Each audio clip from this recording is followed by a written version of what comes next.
अस्सलाम वालेकुम नाज़रीन, तो आने से अक्सर न्यूज़ नाज़रीन तासा खबर शामिल करना हूँ नौशहर फिरोज खां जिथे वेट्स एंड वेलफेयर एसोसिएशन सॼी सिंध जी सिविल अस्पताल नौशहर फिरोज में गुलाम मुस्तफ़ा कलोड़ो, एजाज़ मेमण, नासिर खानज़ादो, अब्दुर्रहमान बम्बरो, आकिब हनीफ़ ऐं ॿियनि जी क़यादत में 28 ॾींहंनि में एहतजाजी मुज़ाहिरो कयो वियो, जॾहिं त पाकिस्तान पैरामेडिकल स्टाफ जे अॻुवाणी हाजी अशरफ कुरैशी, हिज़्बुल्लाह राजपर ऐं यकजहती तौर संदसि एजाज में शिरकत कई हुई। उन मौक़े ते अॻुवाणनि चयो त असांजे एजाज खे 1 महीनो गुज़री वियो आहे, पर हुकूमत इदारनि तरफ़ां असांखे नज़रअंदाज़ कयो वियो आहे।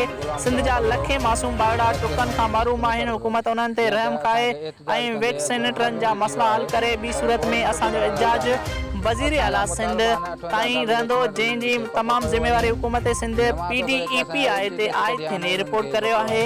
मंसूर मलिक, ब्यूरो चीफ, हक़सत न्यूज़, नौशहर फिरोज।